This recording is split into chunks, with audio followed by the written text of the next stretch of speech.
All right. What is going on? All you awesome individuals out there. Peace, power, and profit to the family. Doing a quick little mic check here, making sure all my audibles are correct here. Uh, okay, yeah.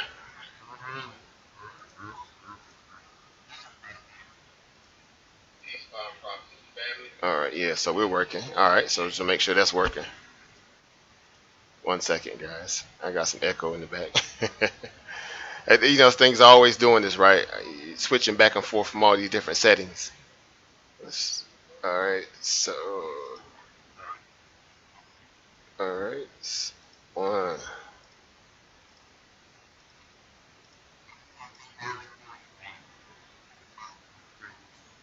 The mic is working.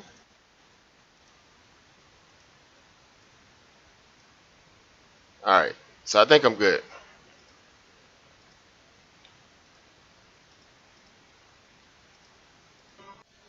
Yeah. All right. Yeah, so we're good. Mic check, mic check, mic check. All right. All right, what's going on there, everybody? Again, peace, power, and profit. Hope everybody's having a great day out there off, on this, way back Wednesday or, I don't know, hump day, whatever you want to call it. Just make sure that, you're not late for dinner or whatever, or late for picking up your bag in this case. Just wanted to come on real quick and give a quick little market recap on what we experienced today in the market. I'm pretty sure you guys were avidly out there searching for opportunity, looking for alpha, searching for alpha, right? As we like to say, looking to take advantage of the market, in any value that it offered up to you today. We experienced somewhat of a choppy market session for the most part. However, if you were strategic in your trade placement value, then yeah, you were able to make money today. Of course, we were able to do that. We were successful in our endeavors to take advantage of the market. For those who were able to strategically feel comfortable in their position value and taking more of a antithetical approach to the market today. Of course, when I say that, we're talking about selling selling calls or buying puts, right? Or buying premium outright in this case when the market kind of rolled over off the peak position that we experienced today. Matter of fact, I'll get that chart up real quick so we can kind of monitor along with that. Um, yeah, so it was just again one of those days where the market was kind of choppy, and for every opportunity it had to try to present a breakout, it just failed, right? It's like the rocket thruster was just not working today, and of course we saw that when we peaked again, early in the day. So again, let's back it up a little bit here. All right, just kind of coming into today, I should say. You know, the futures market as a whole, of course, we had a nice little drop off in the future market. Then, of course, coming into pre-market today, you had those algos set to buy, right? They was trying to defend, yesterday's closing price around about 389.50, right? So again, we kind of briefly, I guess pierced below it ever so slightly early in the AM hours, of course, like I was saying. And then after that, again, in came the banks or in came the hedge funds or algos or whomever. They were reluctant in being able to kind of get the market off those lows because, again, you're trying to fight what we perceive to be a I don't know, a game of support. It's like cat and mouse, right? As you clearly see here, there's a level of support here around that 387 and change area. As you see, we're down there now, of course, on today's value. But the weakness is still to the downside. Of course, I've been very adamant in speaking about that. When we say that the trend is your friend, you always trade what the market offers you. In this case, we still have a series of lower highs, right? So anytime you have a series of lower highs, you're basically trading a downtrend. No matter how you look at it from a time perspective, it doesn't seem like that when you're trading intraday. It seems like, especially if you got any kind of directional bias, and you're trying to capture, a nice little peak to trough moment in the market. Of course, it been able to offer that as well. Going back as like on the 22nd here, we had a nice little bang out day where we kind of went up around about 5-6 points somewhere around there on the intraday session. before we kind of cooled back off, and closed out around about 392.66.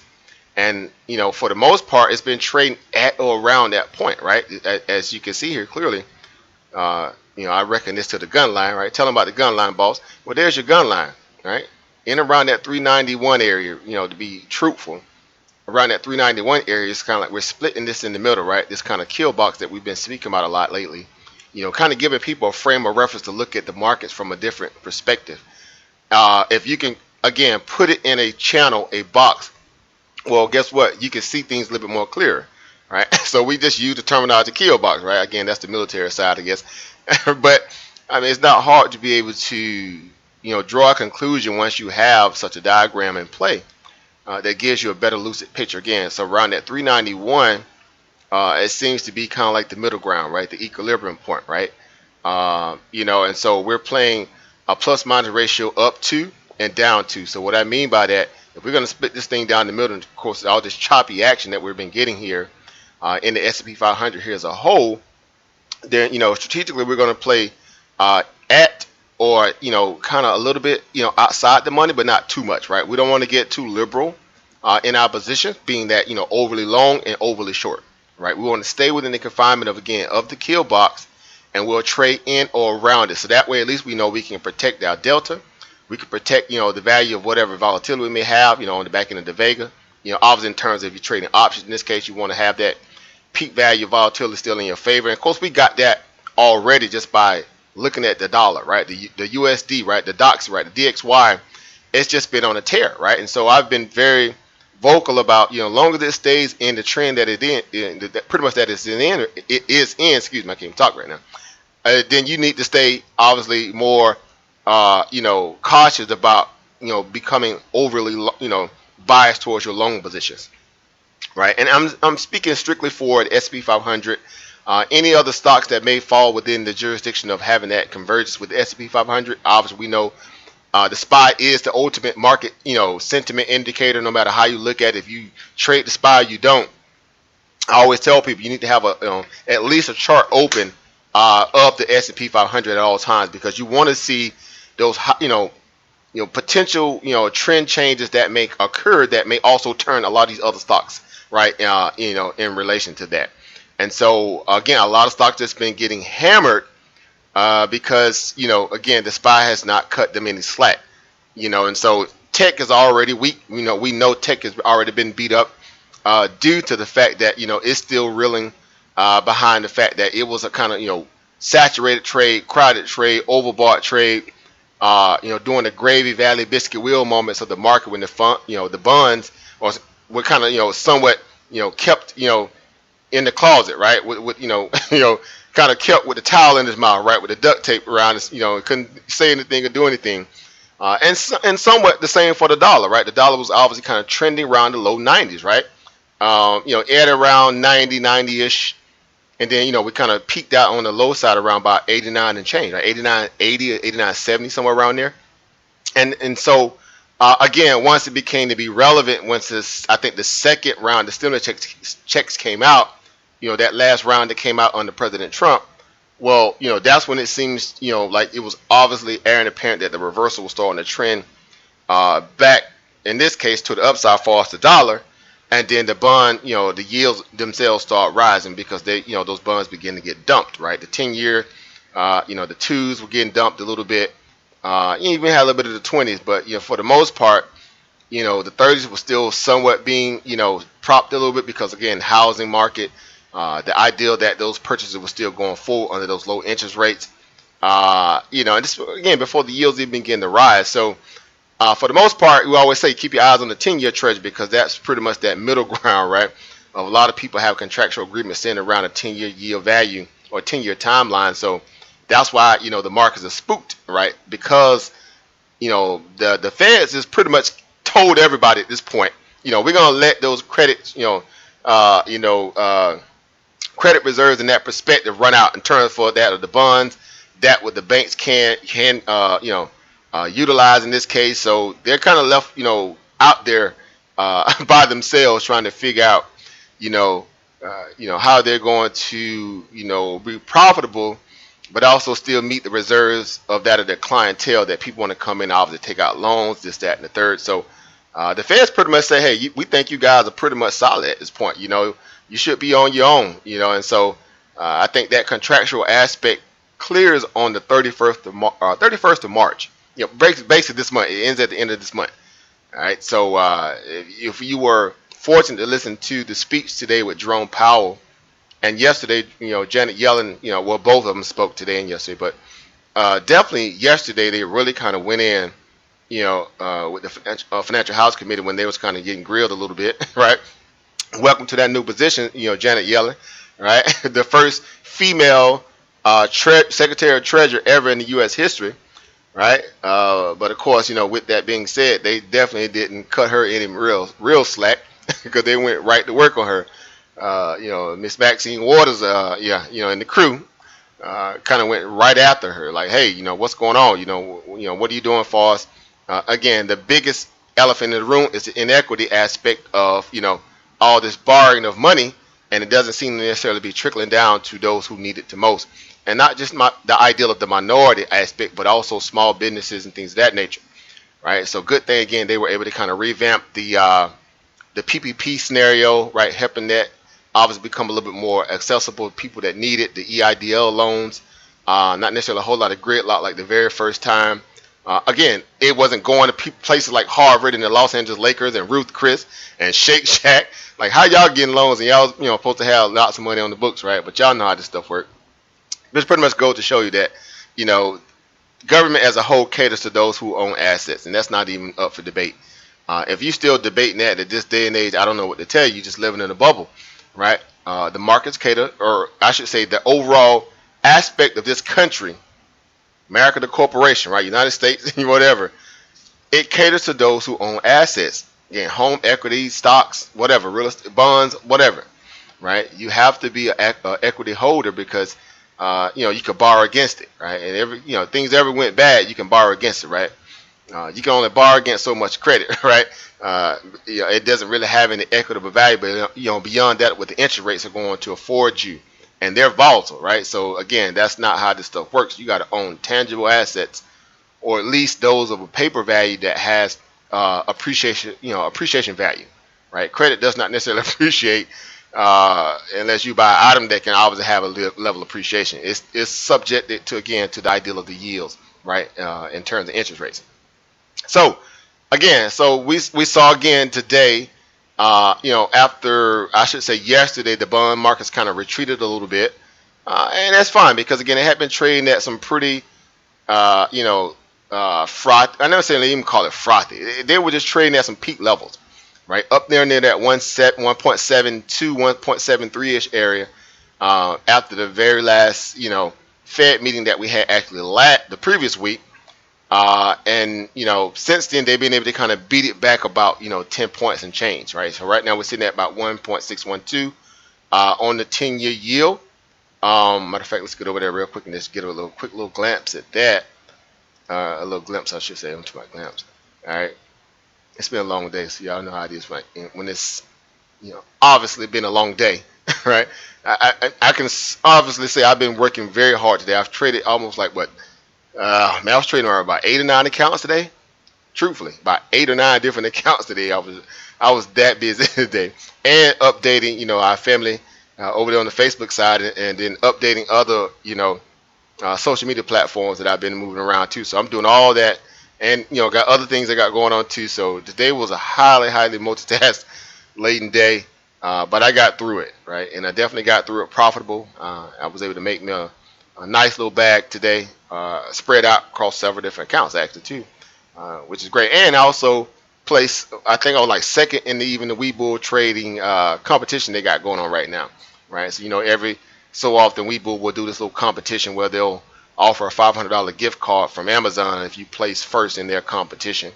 As far as the paper trading competition, they give you 10 grand if you can turn that 10 grand to the most winningest, you know, leg you can get out of an entire week. Well, they'll give you a $500 gift card. So I think today I stayed within, I think, first and third place for the most part. I was down, I think, right about 5 in the very beginning at 5th or 6th place, and then when the market opened up, I jumped right back into that like that. I think third place area. Got up like near second place, whatever, near first. And so yeah, so it's just been awesome. Just kind of watching this stuff play. I just fun. Nothing major. I've won those type of competitions before. Of course, I won a trading net account. When they used to do that. So yeah, that was fun. But anyway, so as you can see again, the 10-year yield sitting at about 1.612. Again, that yield is still, somewhat, it's somewhat still in the uptrend. Like I said, if you've been watching it, literally, we've been kind of trading in that 10-year, like I was going to say, about a 10-point, window, right? A 10-point window, for the most part. And so, coming off a point where, well, that's going to even look a little bit more egregious. But just what do you see as a backstop? Of course, this was like, again, January, right? You still had yields sitting at around about 60 to 70 cents, right? At the low, around 52. And then just all of a sudden, and this is 2020, obviously in this case, you had that kind of uptrend, kick in, right? And then it's, it just been kind of lights out, from that point on. Once those, interest rates obviously at that point, kind of suffered their fate at that time when having the, the Federal Reserve come in with the, the bond programs, buying the bonds, and again, everybody's, shifting to, buying up a lot of that kind of debt because again, we were in a very, ambiguous situation because of the fact that COVID was, keeping out, a lot of people from being able to make money, right? Of course, if you don't have money to liquidate in terms of that you're able to make money to pay off your debts in this case, then a lot of people will be subjected to what? Defaulting, right? So that's what most people do who are hedging themselves against the market. They'll turn around and buy up all the potential toxic debt. But lo and behold, again, they offered up the moratoriums. They put a lot of these things on ice, from student loans to rents, your mortgages, to even the utilities. So it kind of provided the so-called citizen a little bit more comfort, in that moment. But, for the most part, you can only kind of keep those things, again, hitting in the closet for so long before they obviously pop themselves out or rear themselves up. And that's basically what's happening now with the bond market. So this thing just been on a constant little tear. As you can see here to the upside, this little nice little rounded bottom here. Again, pulling back a little bit here when it peaked at around about 175. So still looks good. Again, these are monthly candles here, so this is a monthly value worth of value here.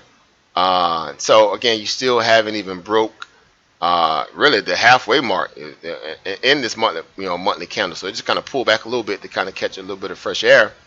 But it's still very dangerous here. So and again, just watching that even in the dollar in itself is also still picking up strength too, and finding some there aspects of support to kind of bounce off of. So yeah, so we have a lot of things to kind of keep us in check, right? So that way we don't get ahead of ourselves or get ahead of the skis, so to speak. Matter of fact, make sure I'm on the right page. Okay, yeah. That way we don't get ahead of ourselves and try to overtrade, just because we're just so destined to want to make the market go to the upside. And again, that's just not plausible in my after what we've been witnessing here. You have to really trade the market from a place where you're going to be cautious no matter what, right? So matter of fact, let's go over here to our ugly chart. When I say our ugly chart, I mean this chart we'll be working off of. And we can see exactly what that looks like here in terms of the S&P 500. Hey, what's going on, family? I'm just looking over here on YouTube. What's going on, Oba Brandon? Peace, power, and profit. What's going on, Ilba Tamika in the house? Peace, power, and profit to you, Ilba. Happy to have you here. All right, what's going on, family? Buggy, peace, power, and profit to you as well. So where do you see the SPY heading? And then yeah, again, the SPY's in a very ambiguous place. And matter of fact, we're gonna look at that really quick here. What's going on, family? T Arca. What's going on, family? Peace, power, and profit to you. So do you have margin to sell puts? No, I'm not using any margin for my put buy value. I'm buying premium outright, in this case. So I'm really affecting, as I like to look at it, we're affecting the market in essence to where it's already having a directional bias with the level of expansion that's been having. Now today was very choppy, of course, but it's still printed, right? Our put still printed today because we were able to fortunately take the top of the market up at the top of our kill box, quote unquote, for those who know what I'm talking about, they'll know exactly what I'm talking about. We was able to short the market very methodically at the top of the kill box, and then it just bled out, right, the way we wanted to, for lack of better terminology there. But it pretty much sold off, basically is my point. So that was a nice little bag. I ended up having, I had 4 puts bought. I got one 392 put that's expiring Friday. I have one 391 that's expiring Friday, and I had two 392s. Oh, excuse me, two 392 intraday puts that I bought today, right? So both of those banged out the intraday puts, right? And I got those literally up near the top of the kill box, and you'll see that when I kind of show that. But they printed very nicely, so no complaints here from me. We were able to methodically, again, trade what the market offered us. We didn't try to force anything. Of course, in this case, if the market would, wanted to show that it wanted to, take that hard stance and bounce, then, we was going to be out of there, right? But for the most part, like I said, we were able to methodically trade within the confinements of the market. Well, this is the daily chart here on the S&P 500 here. So you can see clearly here, we had a high around about 392.75. Right, and of course you can see the low was we bottomed out around about 387.47. Right, so again, a lot of good room in there to take advantage of some a really good play. Right, almost 6 points there, literally almost 6 points of action there, and that's a lot of money when you think about the S&P 500, especially intraday. Right, with such a given the fact that the delta holds pretty decent on the S&P when it's moving. When it's not so good, but it still holds pretty well. And so we were able to still come in around, I don't know, maybe around about 86, 87 plus value of delta for the most part, and capitalize on those puts. And I would have to go back and see exactly what it was, but it was somewhere around there, give or take, right, give or take. Right, but again, ultimately, what you see here, again, but beyond all our scribbling on the chart here, you could pretty much see where we're at here in terms of this, this overarching pattern here, or like I always like to say, the market moves in what? Sine waves, right? There's your sine wave. You got a what? Bottom sine wave. You got a trough aspect of the sine wave. Here's another bottom here when you kind of tested it below the linear regression band here, and then you kind of went back up to the this medium line here, right, of this linear regression band, kind of trended at or around it, showing weakness here clearly, right? Clearly here, right? And then we kind of rolled over from there, right? We kind of rolled over from there, and we're kind of somewhat, in a very weird place. When I say weird place, meaning we're below the 20-day moving average here on the daily, which is, on the back end of a week. Yeah, they're going to need some good news or something to turn this market. If not, we're very much, in a position where we can test the lows of the linear regression band here around about 385 and change on the daily. 385.50 is somewhere around there. And hopefully it'll bounce there. It's not, of course, we're going to come down and take out some of these old soldiers, down in this area here around 380. Gosh, I want to say 380, 384.50. Yep, 384. Excuse me, 383.80-ish area, and then somewhat back down below the little bottom of those candles, 381, 381.50. Again, in those areas here, I would say going back as low as maybe 380, right? 380 is still the line in the sand that they're trying to really protect, right? Just to be truthful about it, because again, you're talking about massive chop area in around that point, here, over here, farther to the right here, it's a massive chop area around that 380 area as well. So again, it seems to be a decent little line of support so far, even though we kind of pierced through it on those two candles there most recently, but still, as you can see, those candles obviously still allowed this thing to, fight its way back into, and this was just a bad day, remember this day, but I would say this day here was definitely a day where it had a chance to close below that, and it didn't, right? They fought really hard to get this thing off the bottom, which it hit like 372 on the low that day, and they closed it up around 383, right? You talk about expansion, right? A lot of money being made in that candle that day, man, it was just beautiful, right? The amount of money you could have made, puts and calls, right, was just beautiful. So here, pretty much the same thing happening right now. You're kind of dripping back down to the downside here. Again, the trend is still, again, until it changes, it's still showing weakness to the downside. No matter what, it's still showing weakness, right? And we're trading well, I should speak for myself. I'm trading with a more, again,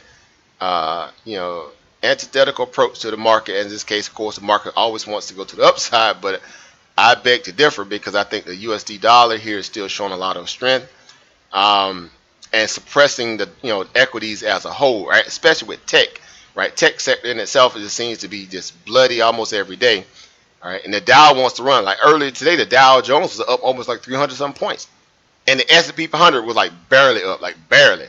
Like, can you see? Barely, right? It was barely up. Right, so that says a lot. You have a lot of divergence starting to happen in the market because it's all what, out of wit, you know, out of sync. Right, it's wacky right now. Right, the market is very wacky right now. Right, because there are certain assets that are trying to carry, you know, carry the load, and they can't alone, and others are just weak. Again, Tesla, Tesla, and Tesla just recently had 2 upgrades. Right, we got like 2. You know, again, number one, from you know the Tesla wizard herself, Kathy Woods, you know, she just gave her, you know, pretty much long awaited price target on Tesla, you know, over the weekend. So what? And, you know, last week, basically going into the weekend, and the stock still, you know, is trending or treading water, right? It's still treading water, right? This is what, you know, the, you know, coming out of last week, of course. All right, you had a low of around about what, 624? Excuse me, 624. Kathy Woods comes in and gives her what? Her upgrade. Stock gaps up and goes as high as, like, basically near $700. Basically near $700. So you're talking about an 80-point swing just on her upgrade. The following day, in come another upgrade, right? You had to, who was it? J.P. Morgan or someone like that. They gave the stock upgrade, right? It didn't last long, right? Right. So it's like, okay, yeah, you know, at this point, Tesla is still, you know, in a liquidation. You know, I would say it's within this liquidation break aspect at this point, right? It's old money being revamped with, you know, with new money, and the new money obviously ain't strong enough to kind of turn the trend at this point, only because it's still dealing with what the S&P 500, you know, also add more weight to it too. So again, it's going to take, I think, in my opinion, about another good week or so before Tesla obviously begins to really start to stabilize, because again, you're still dealing with the bonds, you're still dealing with the dollar, you're still dealing with this credit, you know, I guess these credit reserves or whatever the case is that the, you know, the banks are having to now deal with the fact that the Feds are not going to be there to backstop them thoroughly in the way that they would have liked to have gotten. You know, and so again, it's going to put weakness on the markets, you know, overall. Right, as you can see here clearly here, it's definitely going to put some more weakness on it. So again, for the most part, yeah, you still got a trend that's intact in Tesla. It don't seem like it because it's just what Tesla, way Tesla moves. But look at this chart here. I mean, clearly you see here, we had to put this in terms of you know, one big happy happy scenario. You see what, you know, almost like, well, you had the head and shoulders way up here. You had, you know, shoulder here, head here, shoulder here. Then it fell down, right? You came all the way down to the very bottom here of the linear regression band, literally down there 564. Coach, you guys probably remember that, right? That was a, you know, rough little, what, 5 or 6 days in a row with Tesla. It just kind of dripped and dripped and dripped. You bounced off the bottom of the band.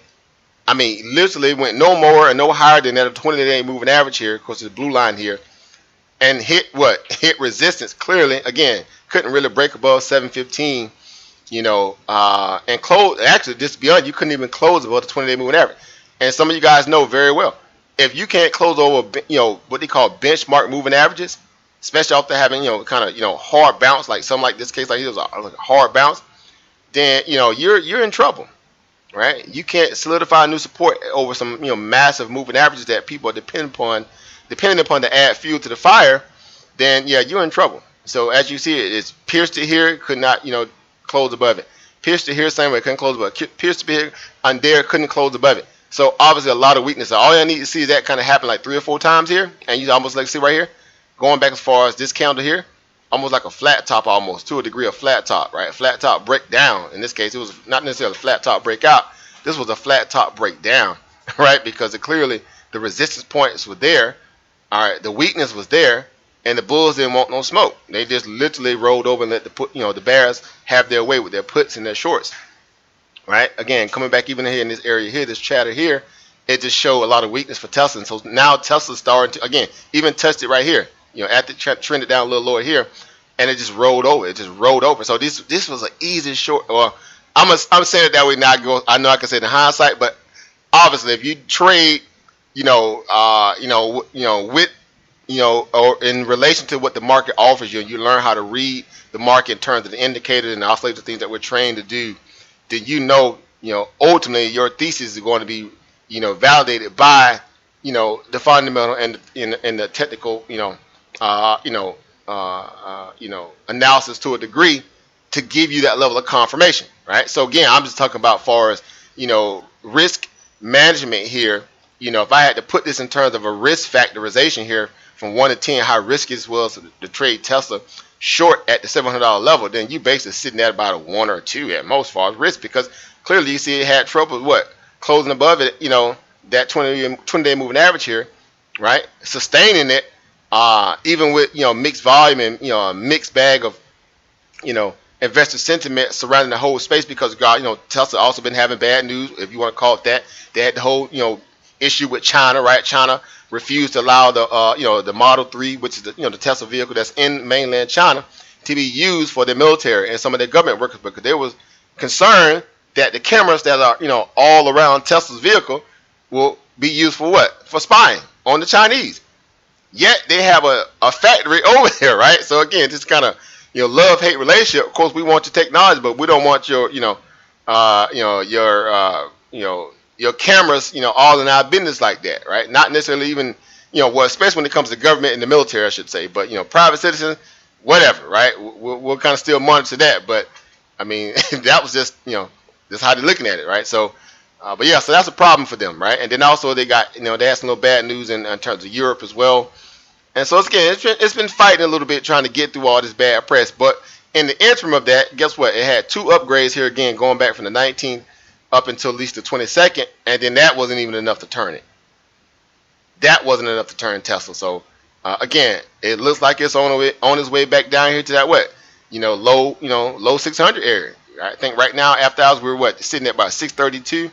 Yeah, 632, 56, somewhere around there, right? And it's still showing, again, like it's really top heavy, right? Top heavy, and it's trying to roll over, right? So you're gonna need some hard, some good data to come out between tomorrow, especially on Friday, to turn this puppy. Because if not, it could definitely get a little ugly if it come down here and test the bottom of this $600 level, right? Down here in the 606, 60, around that point, and break outside this band here, right? So again, there's a lot of ifs in the process here, or in the pie here, I should say, of trying to determine whether or not is it a viable option to be trying to trade Tesla right here at this point. You're kind of still sitting in purgatory right here, excuse me, at this point, because again, it's not necessarily having a solid support to feel confident in. However, you still don't have any kind of really true, pressing resistance on top of you too. Again, you're still thinking about the 20-day moving average as it being the only true litmus test that this stock has to try to penetrate to show itself approved, to kind of get that kind of level of inflow coming in from maybe a few fund managers, a few traders, because right now this is just living out to be exactly what I said it was going to happen literally about a month or about 3 weeks, 2 or 3 weeks ago. I said when they cut those stimulus checks, right, a lot of people are going to take their stimulus checks and they're going to run to these meme stocks and they're going to get grinded up, right? People are going to lose a lot of their stimulus check thinking it's going to work the same way it did last time we got those stimulus checks way back in April of last year. And that's just not the case now, because guess what? Wall Street is waiting on you, right? Wall Street even tried to bait a lot of traders in by saying, hey, well, we know when you get that, your stimulus check, you're going to buy a lot of these meme stocks and this, that, and the third. They even put a stat out saying how much. And guess what? Majority of all those trades now have been grinded up to dust.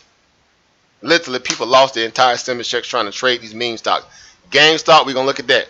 Tesla, forget about it. Dead in the wind. Unless you bought you some time out, in terms of your contract, but right now, them things looking pretty much like, like dust in the wind at this point, right? Because they knew a lot of people were going to run to the type of trades, again, that seemed to be in the most, I don't know, controversial type of trades. Of course, your GameStop, your AMC, whatever. AMC just been rolling over like crazy too. I mean, again, couldn't make this stuff. I've been shorting the breaks off AMC, to be honest. Right? I have definitely been shorting the AMC. Make no mistake about it. I am going to potentially, right? And we talked about this too. I said, you know what's up here near the top of this band, right? Even though we know they got news coming out this weekend, but this is that kind of deflationary moment where they're trying to what? Bring it back down a little bit here. Actually, weird too, because they actually got a downgrade about a day or two ago. Someone actually had the audacity to give a downgrade on AMC at a price at 1 penny. Go look it up. Couldn't make this stuff up. These people just pretty much just mocking a lot of these kind of Wall Street bet guys. Again, it's a dirty game. We know how they play. But they're mocking the breaks off these guys. So again, they got a penny downgrade on AMC. Going into what is supposed to be some very superlative news in terms of that they're trying to open back up these theaters here. And this kind of peaking out around this point here, around this 14.5, has just been nothing but a nightmare for people that's been using their stimulus checks trying to buy this thing long with this kind of diamond hand theory, right? Apes together strong, all that kind of stuff. Like, yeah, but good luck with that, because we don't trade on emotion over here, and we ain't finna use that. We all in this together thing when everybody has to push their buttons to buy or sell individually, right? I get it. Use your community, of course. But don't make illogical decisions or irrational decisions based upon the fact that it just seems good to be, in your opinion, taking it to the man. Because keep in mind, markets can remain a lot longer being irrational than you can remain solvent. Meaning it can last against you or trade against you longer than you have enough money to kind of stay in the fight, right? Before you have to kind of park yourself on the sideline. So, and in this case, again, it was just time for it to roll over. Look at the RSI. On the daily, he was already peaking up near 70 on the RSI as well, a couple times, right? And lo and behold, people still, fail to realize the stock actually still in the uptrend. Think about where it came from. The stock was just literally at $2, $2 a share on the 15th of January, right? But people that's buying in, way up here, anywhere, I guess above this gap up here, even at this point here, of course, they're feeling like, man, this stock is garbage. You know how this stuff when people come late to the trade. Then the stock, becomes garbage. All right, but when they fail to realize if you look further back to the left, beyond this parabolic move, of course, the stock is still in a solid uptrend. I mean, look at those levels there. I mean, clearly you can see them there, right? Pull out this little thing here. You clearly can see it here, right? You got area there, right? You got some support there, right? You got a nice little, even though we got a line, the yellow line there, but you definitely got a double bottom at that point. So, still we respect that, that blue line as of now. Despite those little, pivot points right there. Right, the stock is still in the uptrend, right? You still got higher lows, right? Higher lows still denotate an uptrend, right? So yeah, let it come down. You want it cheaper, of course. Again, think about it. Yeah, they are about to have a lot of people vaccinated by May, right? Per Joe Biden, right? And that crew, CDC, and those guys, right? However, you got to understand how macro value work through market, right? Again, how money moves through the system. What I'm saying. Right, if you're going to open up a lot of, the theaters, obviously this coming Friday, by the time a lot of that money actually moves through the system and tabulate, then you still talk about another, 2-3 months afterwards, right? So yeah, you're going to have to let this thing kind of play itself out, right, before AMC can start to really kind of benefit off getting, or getting people back into seats or whatever the case like that, right? If you want to, fight that and go through that, whatever. So it's attractive. Let it come on down, right? I would love to get this around by 840. Meaning I would love to add some calls down there, right? I still got a long position in it. When I bought those $3.50 calls way back here, when it broke out and went to $20, right? I cashed out, right? And then I bought, some shares as well, right? I bought some shares. I had it, in a couple accounts. I had one of them in my Robinhood, and I bought one of them in a Tasty Trade, right? And just kind of sat on it, right? So I just converted it basically into shares. I mean, it's 300 shares. I was giving 100 shares, right, for $3.50, right? It is a comeback trade because of the fact that they were able to liquidate their debt, right? They was able to kind of take care of Silver Point, which is one of the biggest debt holders of their books.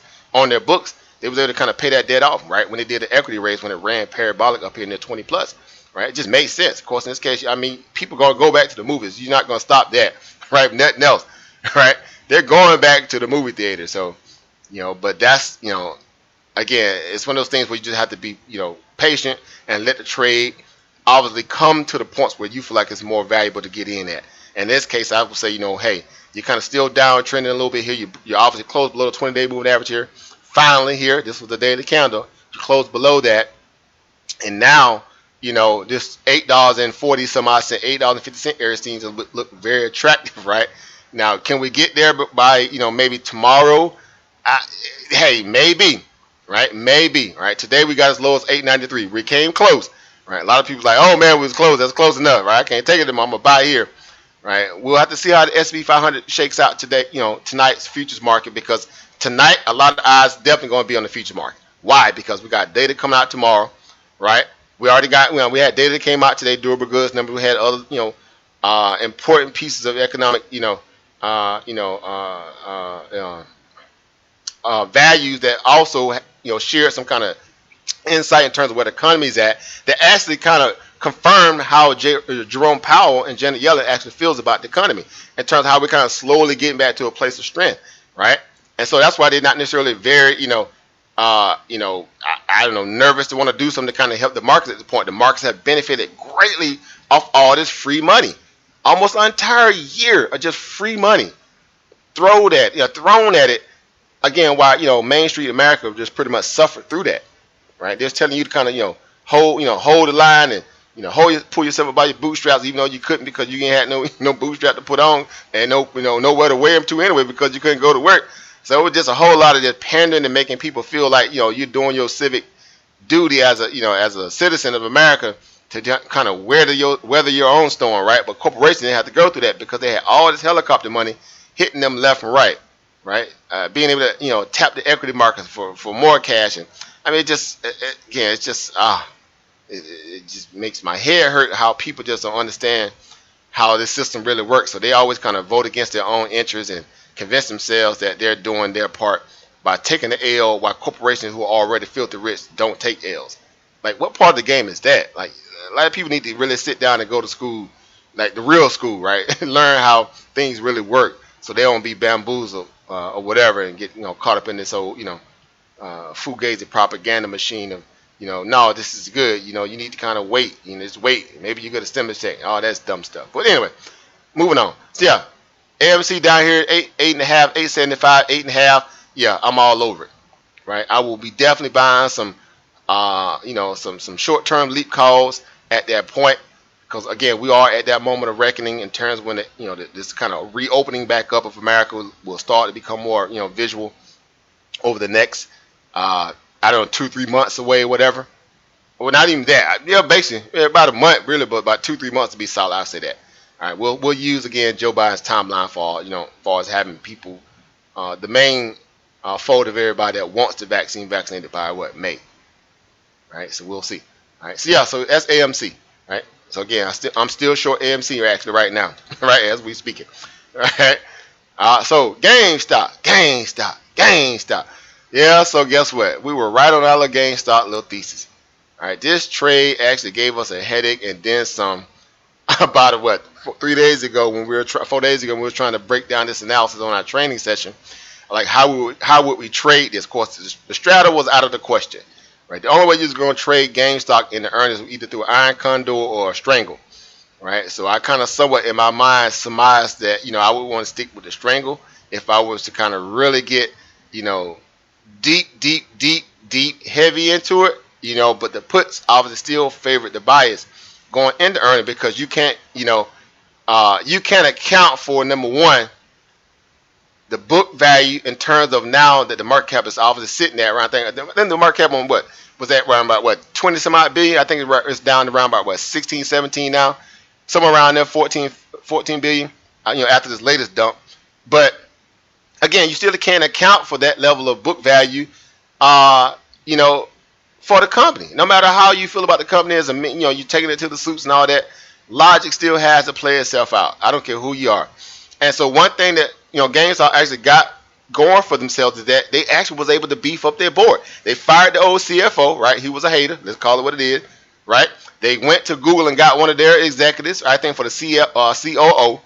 They got Ryan Cohen, right? If you guys are familiar with Ryan Cohen, all right, Cohen or Cohen, depending how you want to say it.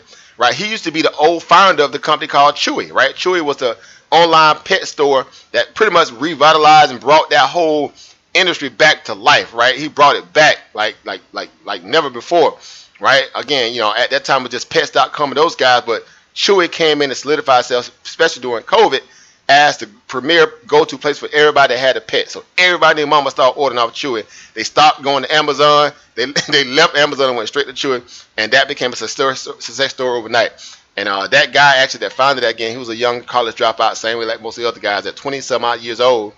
And so now he's sitting at a billionaire status, because again, he had a really good presence at learning how to read the market as far as online commerce value, right? He was able to put together a nice little business model, him and his team, to revitalize the pet market, and that's what it did. Chewy just, again, just been on a tear. You guys familiar with the Chewy stock, right? It's just been on a tear. We'll go ahead and check it out in like 2 seconds, right? It's been on a tear, right? It's just one of those stocks that's just like, man, this thing is just, it's crazy. Now, it's pulling back now, of course, and makes sense because, again, look where it came from, right? Look where the stock came from, right? You talking about the COVID lows, right? The COVID lows. We always talk about the COVID lows, right? The COVID lows, this thing was sitting at, hold up. Let me get this mess off here. This thing was sitting at roughly around about what? $21? $21 a share, and it went as high as almost 120. And about, again, in this case, you say a year, if you want to use your year timeline, but we'll say February, around 11 months, right? Around about, 11 months, you already up over what? Seriously? Right? That's well over near 500%. The stock picked up 500%, literally in a year's time frame. So you can't complain there at all. And before that, again, you see what the stock was. Like, it just IPO recently back in 2019, so it was just, treading water, trying to stake his feet, feet in the sand a little bit, and then, it just exploded, right? Because they really were, adamant in their, their online marketing and things of that nature. Let me take this compare thing off. Sorry here. Take the AMC off. Right? And so now, again, you see what it's doing now. It's just at the bottom of what? The linear regression band. Testing it, almost near 3 times, a little bit there, closer, right at the line here, and you right back at it again right here, and you're going into earnings, right? Coming in here in about, next week, actually. Next week. So, again, moment of truth here for Chewy, right? When I say that, because 200 moving average here is sitting roughly at $75.69 here, about $4 off from that pivot point there. I mean, this thing is literally at a point where it's kind of, looking attractive now. It's oversold. Now, you still got to ask yourself, once America goes back to normal, quote unquote, if you want to call it that, well, how do many people really still buy their pet products, right? Yeah, you can go into a Target or whatever, but once you built up that kind of reputation, just getting online, like, hey, you just got this stuff on auto buy, dang near, right? So you kind of know what you want already, right? Just to take your dog into an actual physical location. Well, if it's not like, necessarily the veterinarian or something like that, you would still, in my opinion, of course, these are my opinions, still be looking to, buy your products on Live and Chewy because you just love that experience that you'll be getting offline. So I don't see this being, the kind of trade that goes south just because, the market opens back up. You're talking about pets here, right? It's a very exclusive marketplace, right? For a specific value of, a clientele, right? So in this case, I think it will be business as usual at the point. I think the stock has solidified itself enough to say, well, what's here to stay. And you're starting to see what? These little areas here, right? These little areas here as being kind of really, really areas of, if you want to say, solid areas of support that this thing will have to contend with. Well, I think, clearly here, if I had to kind of, surmise here, I think it's in good hands here. I mean, even if you talking about, worst case scenario, even if it came down there $64 a share, right? That's sitting right at near about the midpoint line of this little bubble I just drew here, around that point there, 64, 65. Where am I? 65? I'll say 65 is somewhere around there, right? That's about another 14 points? 78 now, 13 points. It's down a little bit after hours here, all right? But again, that's if they don't have decent earnings, at this point. And you still think about it. You just came out of off a holiday season. Yeah, people buy their pets toys for Christmas. All right, couldn't make this stuff up, right? Some of you guys out there got pets, y'all know how it is. Right? Went and bought your pet, a little Escalade, a little truck or something. I don't know what you didn't bought it. You bought your little dog a little, you bought him a little drone, all right, a little doggy drone, whatever, right?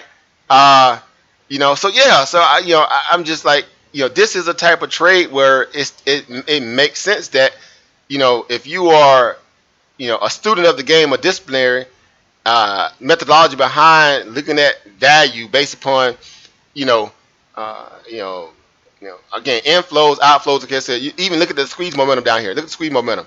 It's starting to taper off a little bit, meaning the sellers are starting to exhaust themselves. Now, that don't necessarily mean they still can't go lower, but the sellers are starting to exhaust themselves. Look at the squeeze momentum down here. You see how it crested here, right? You hit peak point of selling here, and it's weird too because at that point, guess what the stock was at? It was sitting at a high point off the bounce here. See how it's trending this inverse here?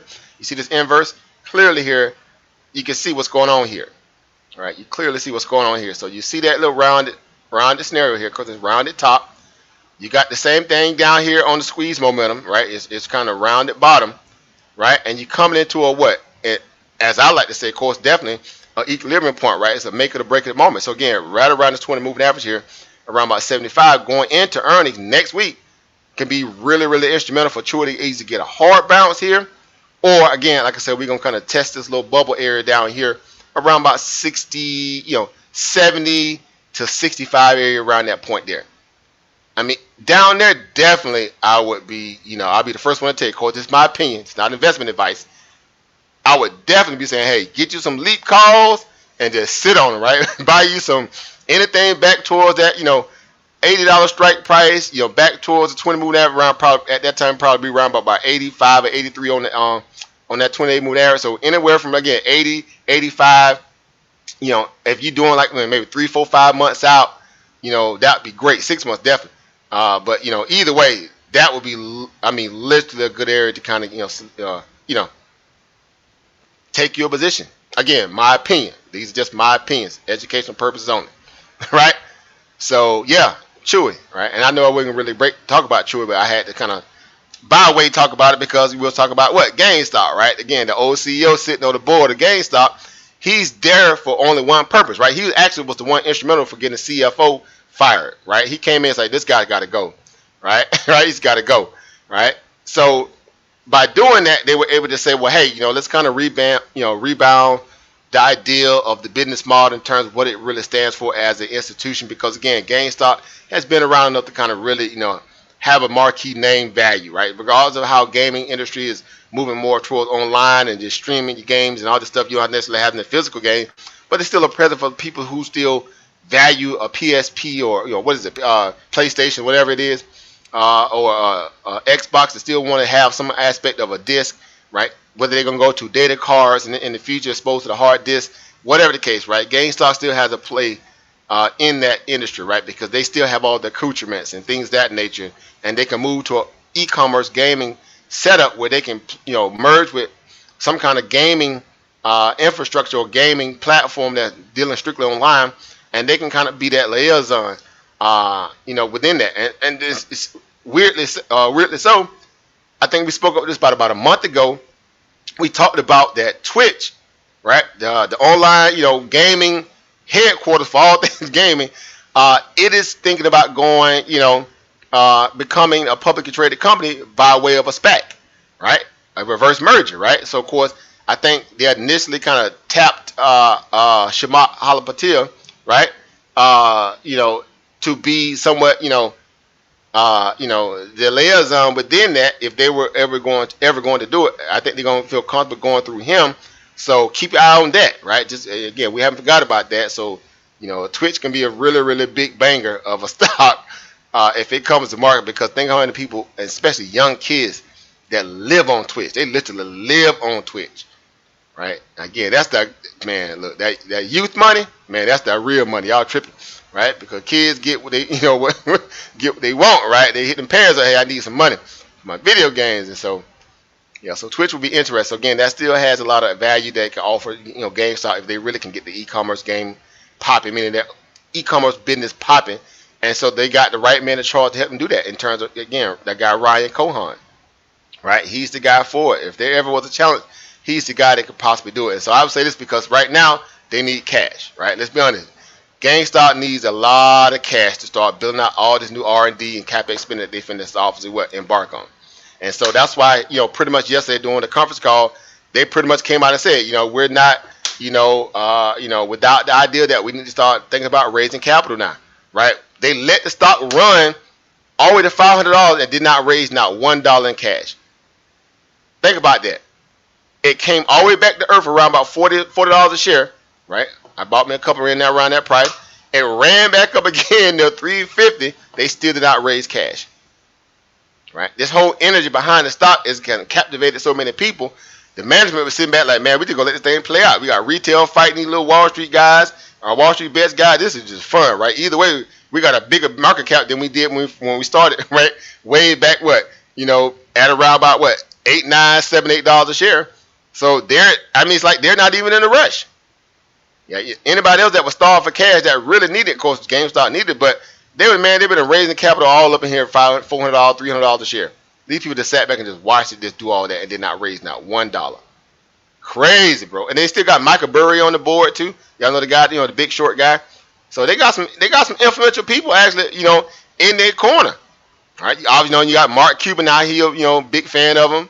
Elon Musk, there's a few others out there, right? Whatever. But ultimately, that still don't mean that you just buy because they in it.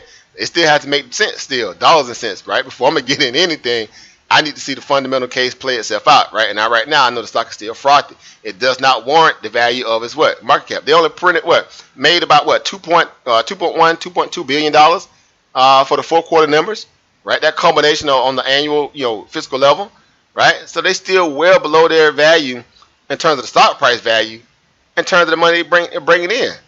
That was on an annual basis about $2.some billion, and you sitting up here around about 14, 16, $billion market cap, somewhere around there, give or take.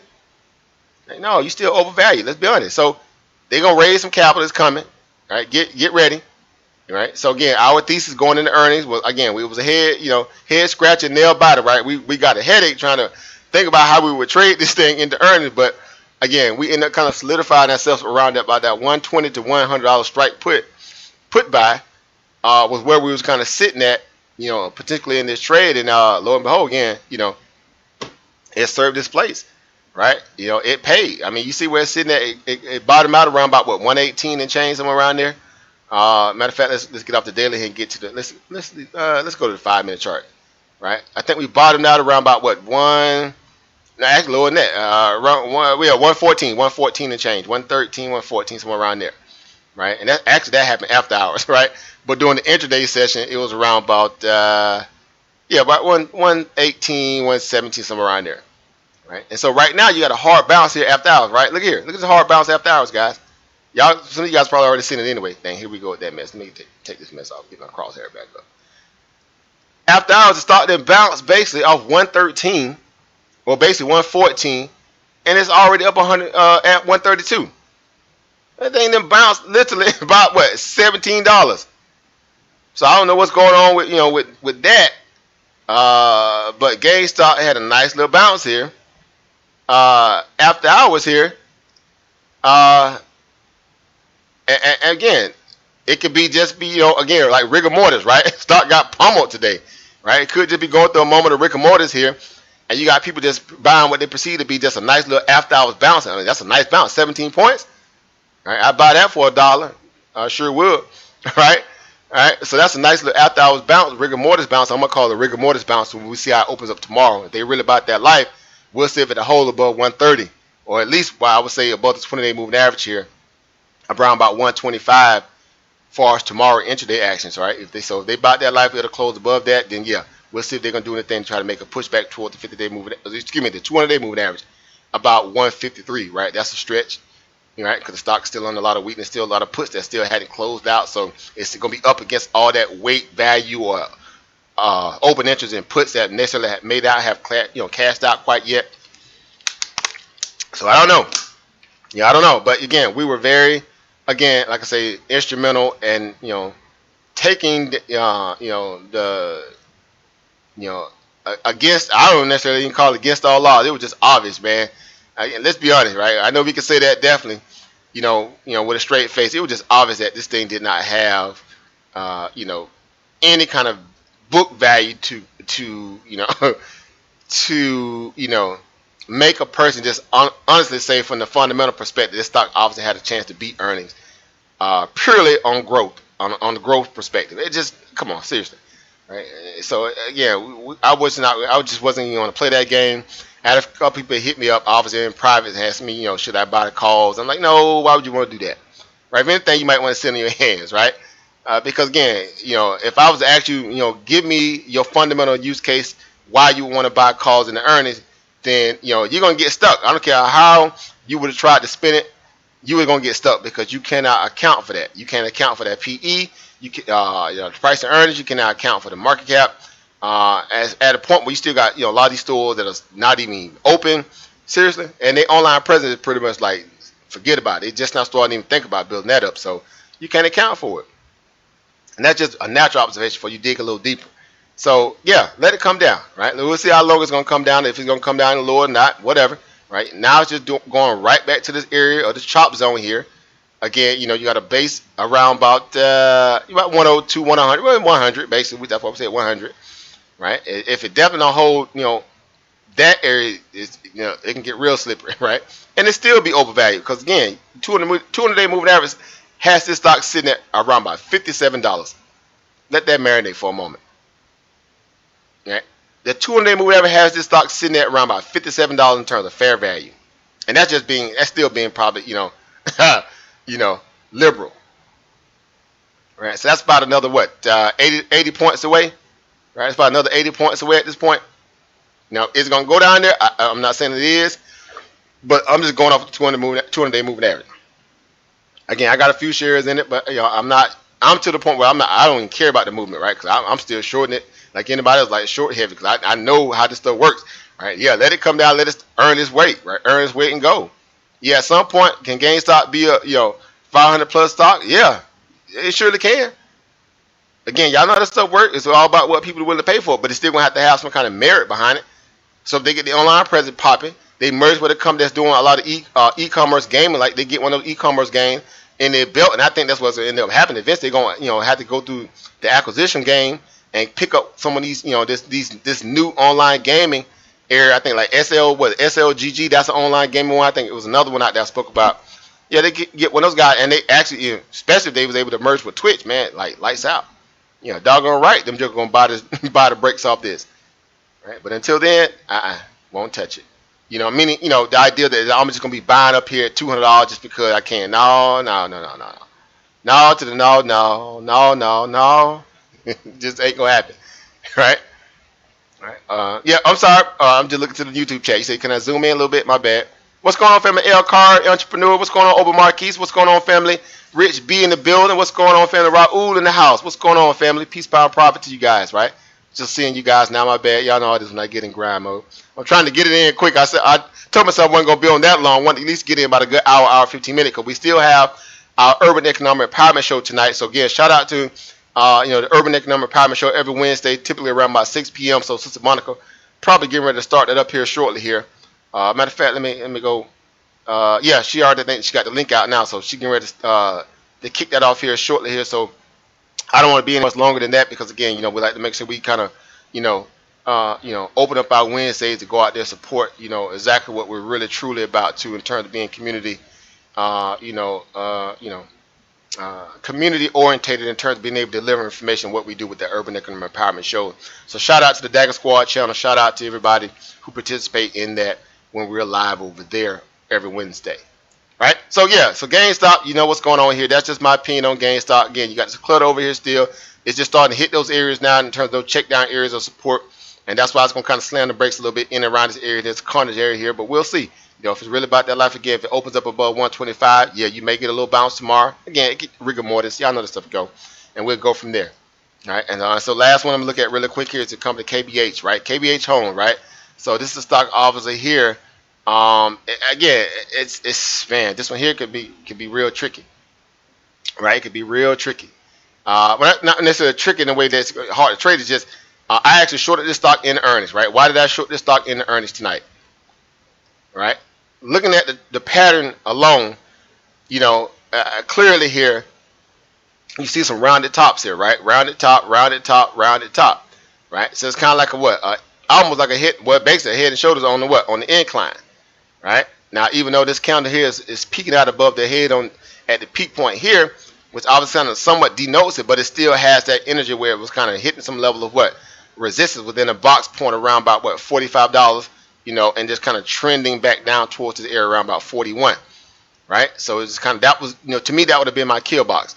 It hit all-time highs on the blow-off top. It basically was a blow-off top here at $47.37. So that was basically the all-time high in this stock, right? This was the all-time high in KBH Home, right? They've been benefiting greatly off what? Housing markets just been booming, low interest rate environment, home builders been crushing it. The building material places, obviously like steel, lumber, all that, they've been getting it. Home furnishing's been getting it.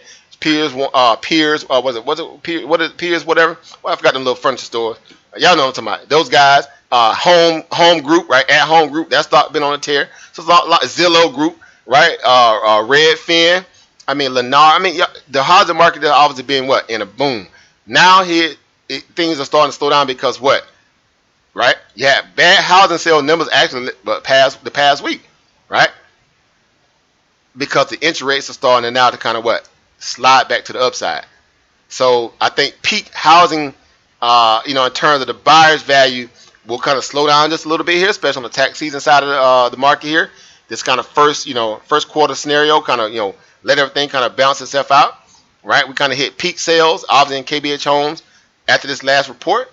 And I think, we're going to have, we got some froth to kind of trim off some of these housing plays, right? And so, to me, this will seem like a more of a less riskier trade, even just seeing how it traded intraday here.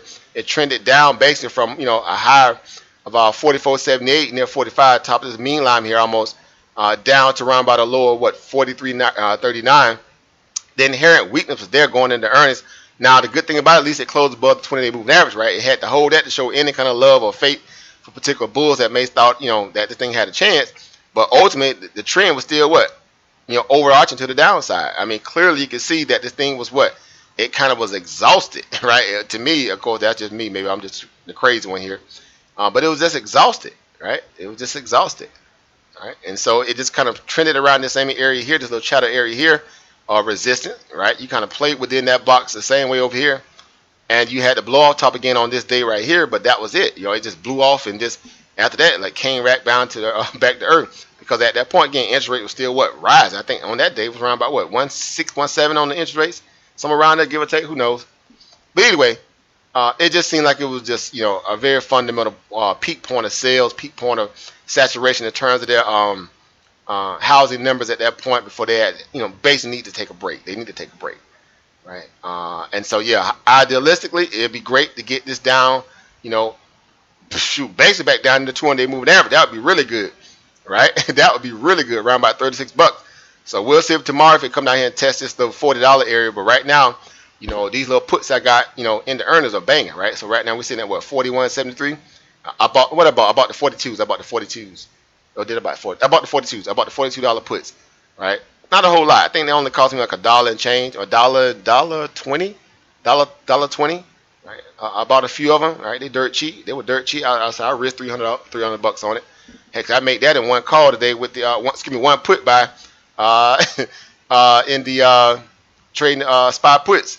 Right, so I'll let that little profit in that kind of pay for this to a degree, and so yeah, right now that trade is winning. So again, just the housing market seemed to me it was just kind of toppy out, it was topped out a little bit here.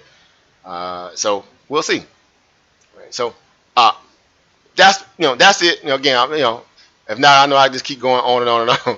Right, so I just want to kind of come on real quick again, give a quick little breakdown of what I saw in the market today.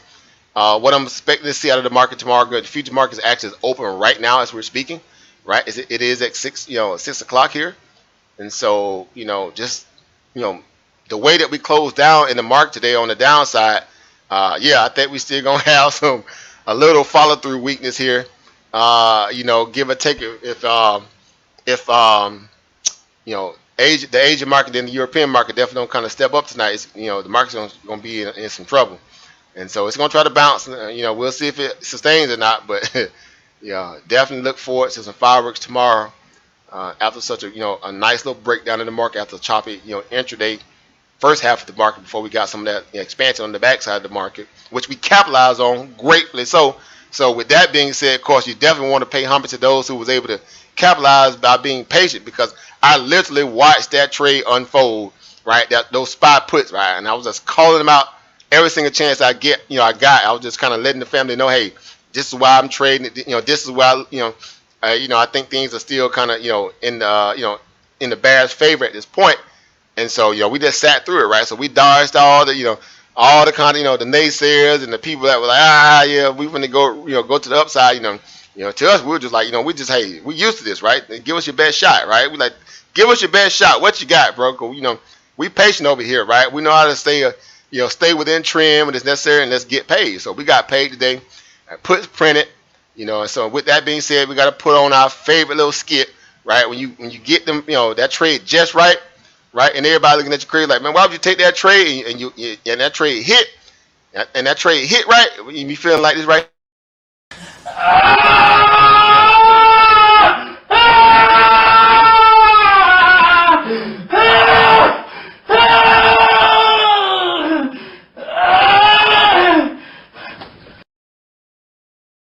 When you get that bag and Joker looking at you crazy like, man, why you didn't took that trade? Why you didn't go long? No, bro, no, I'm gonna stay with what I got, right? I'm gonna stay with what I got because what I got is working, and that thing worked out beautifully. And so we got paid on the puts again. So one more time for the road.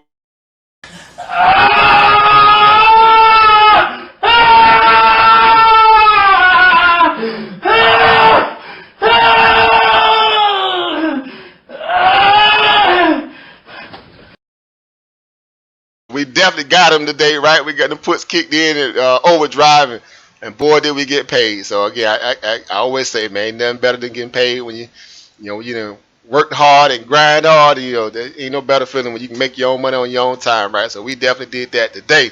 So shout out to everybody also that got them a little bag in the interim too, and we look forward to seeing what the market gonna do tomorrow. So I will say this: I got 2 down and 1 up, right? I got 2 down, 1 up scenario going into tomorrow. I got 1 call back to the upside. And I got still 2 puts that I still got to the downside. I got 392 and I got a 391 that expired obviously Friday, right? But I turned around and bought 1 call just in case for the hard bounce. I bought 1 call. I bought the 390 calls. I bought 390 call for Friday. So that's gonna be my 1 up. So I got 2 down and 1 up scenario going into the weekend, right? So I'm not necessarily gonna buy anything extra unless I see something doing intraday to give me that kind of strength to say I want to go out and touch that. But I think for the most part, I'd have made enough money on the spies thus far in these 3 days. I did really well the other day too. I mean, tearing it up. So I went fishing early yesterday. So we'll see how things kind of map out tomorrow. May get up early in the morning if I don't see anything crazy happening in the future market. Get me a little fishing there early because we got training tomorrow, Thursday. Make sure y'all be there, be square. We got training tomorrow. All right. So all people out there that supposed to be a part of that training seminar tomorrow, just be ready to rock and roll if you're able to, of course. So 5:30 tomorrow. 5:30 p.m. Be ready to get some good training in so we kind of break down what we've kind of witnessed since the last time we spoke.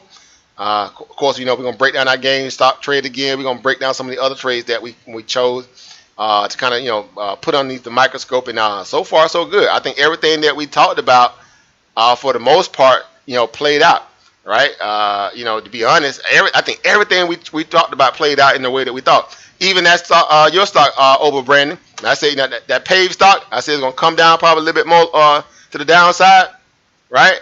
Because guess what? It's trading behind what? John Deere, right? John Deere is the biggest weighted asset or holding in that ETF. So if you put that John Deere comparative, hold up, there you go. Those things again across there. If you put that John Deere comparative, oh come on, man, that was okay. Why is this thing acting silly here? Let me see. Yeah. Anytime you do the comparative thing, it wants to act silly. Where you at? Oh, that's not it, because that's the all right, let's do this. All right, because I typically have it down here underneath. Let's go to the weekly, maybe that'll show. It's still okay. This is trying to read the price point. All right. So what I'll do is let me just move it down. I was trying to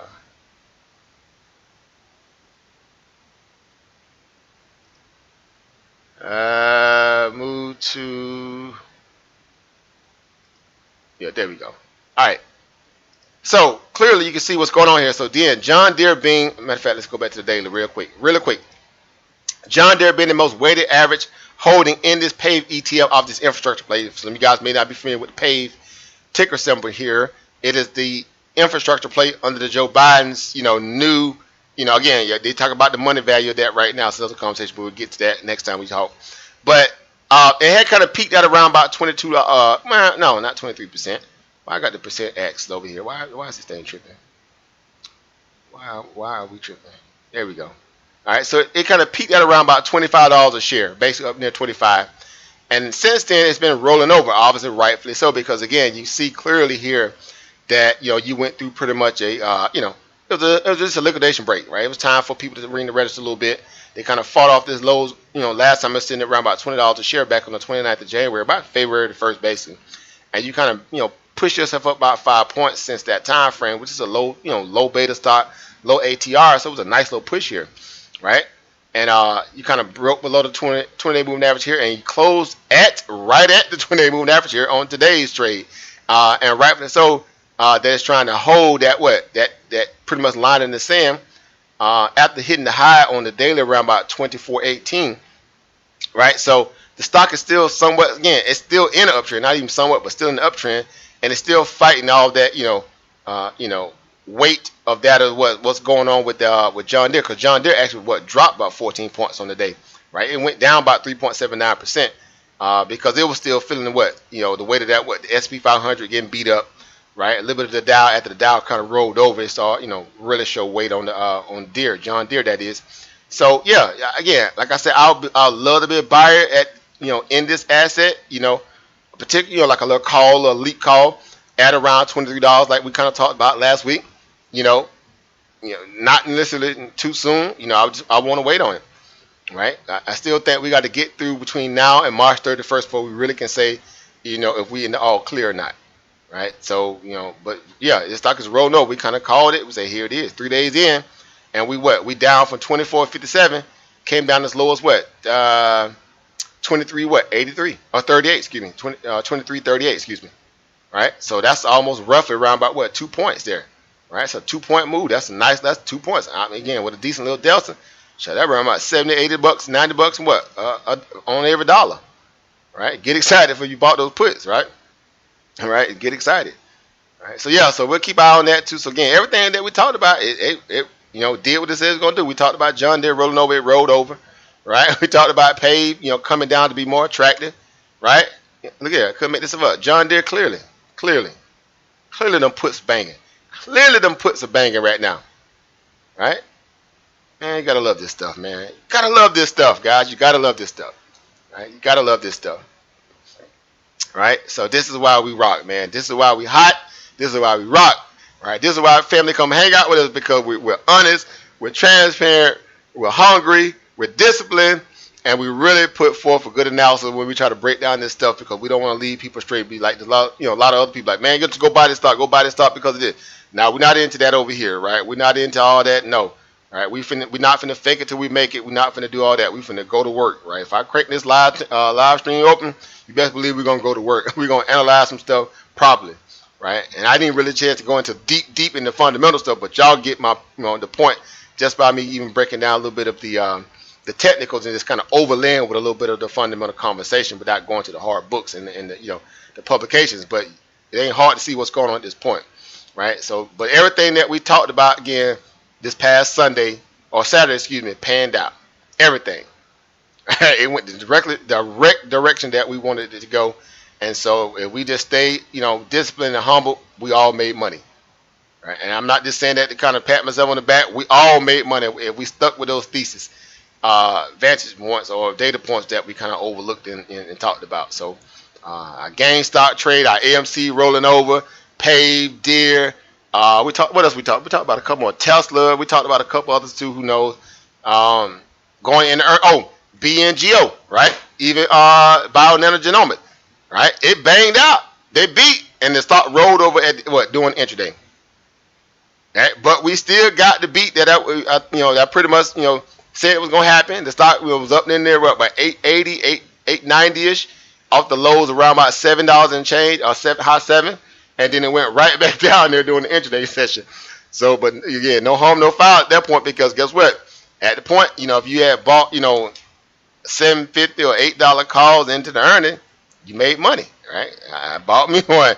Even though I got to start long, in a long-term position, but yeah, it banged out, right? It had a high of what we hit a high of 880 again, 880 intraday. Coming in from a point where it was because trending, down here in the low sevens, it kind of arched over. Now it's rolling back towards the bottom of this band. So guess what? I'm definitely getting ready to load up on this right here, down right at the bottom of the linear regression band. As long as we don't break below it, right? I'm gonna see how I was gonna trade tomorrow, but it's basically there. It's basically there, and you got the 20-day moving average here actually trying to, it's starting to kind of flat line out a little bit, even though it's still kind of trending down, but it's starting to flat line a little bit down in that $9 area, right? Only because what? Look at all this chatter right here. Look at all this chatter right here. Same with this guy here, right? Over here, back over in this area here, right? That's the low point right here, of course, in this box right here, around in the 680 to 670ish area, and so that's what the stock actually fell down there. 770 today? So right around that point of support, give or take, right? So it looks attractive, So yeah, I'll take a stab at a couple leap calls at around those price points, 680, 7 back towards 770 areas. Yeah. I would look to definitely split that difference though, right? Because I like to get things at the most cheapest point that I can. But it served its purpose in that perspective, right? You got a small little lift on it, wasn't a whole lot, right? But you got a little lift off of it, right? And then it rolled over. But yeah, it still got a lot of work to do. This company still got a lot of work to do. But it is the top dog when it comes to genomic mapping, right? It's the top dog, right? So it just need to kind of allow time and money to merit itself properly within this stock. Let institutional traders come in, let the world begin to see more of the technology that's behind it that makes it such a uniquely novelty trade, because it is a novelty trade. There's no other genomic mapping device out there that does what this one does, right? We know CRISPR is the bomb. We get it, right? Gene editing, PacB, right? PacBio, Pacific Biotech, whatever it is, right? You got Illumina, right? You got Invitae, excuse me. You have what else you got out there? Those are some of the most well-founded ones, but again, bio-nanogenomics has no competition, right? It has none, and it's the cheapest of all of them, right? It's the cheapest of all of them, but again, like anything, it has to go through its build moment too. But guess what? I do believe once the stock always began to prove itself, it's definitely going to be a force to reckon with. All right, so that's it, guys. I'm out. Right? Stayed on longer than I needed to. Again, we have the Urban Economic Empowerment Show getting ready to go live. Follow us over there to the Dagger Squad channel. I think Sister Monica, if she is going to go live over there, you definitely want to be locked and loaded over there. So you can support that build as well. And we thank you guys for tuning in again. Thank you guys for being patient with me as I rambled through a lot of this little conversation here. I was trying to talk so fast to get everything out that I want to talk about. So I know I kind of sped through a lot of this stuff, but again, that's what the replay is for, right? So like, share, subscribe if you are new to the channel. We appreciate your view. Also have, again, announcement. I'm getting ready to start a membership through YouTube, right? So I feel like right now is the best time to do it. So guess what? There's a lot of people hit me up like, man, give me your rundown on some stocks. So guess what? I feel like if a person, really about their life and they hungry, like I like to say, you're going to meet me halfway, then guess what? You'll get those perks, right? So I'm going to start up a little membership for YouTube. And so you'll have the privilege to have one-on-ones with me throughout the intraday, outside of my training schedules, right? So you can get, that kind of attention, right? And I think, again, that's, how we kind of pay it forward to one another, right? My time, your attention, your support for the build. Let's go. We can make this thing work out. Again, pennies on the dollar for the most part, right? But I think it's a beneficial value that we're going to have. And so definitely stay tuned to that. We do. Have it, being, materialized at this point in terms of YouTube. So stay tuned for that. I will have a membership, aspect that I'm gonna add to my YouTube channel as well, right? So thank you again, guys, for tuning in. I'll see you guys again tomorrow. Hopefully I get a chance to go live tomorrow if I don't get to go fishing early, right? All right. If that's not the case, I'll definitely be live doing the intraday session. Maybe we can see how this market will unfold. But until then, you guys stay healthy. Again, on Ubuntu, I am, because we are the village. So trust me, you're always in good hands over here, and we welcome you every single day. You don't have to worry about feeling like you're, looked at as you don't know what you're doing or whatever. We don't act like that over here. So everybody's welcome here, based on my point. So if you got young kids, right? If you have teenagers, they're welcome here, right? We are a PG rated environment where we train and we train. We don't, that's what we do over here. We work basically. So have them come through as well so they can learn be a little bit more financially literate when it comes to the investing side of the house. We'll give them what they need to as well to be solid as well. So that's it, guys. So peace, power, profit. See you guys on the next live. And again, go support Urban Economic Empowerment Show because we're getting ready to go, I think, live over there right now, if I'm not mistaken. All right, guys. Peace, everybody. Peace.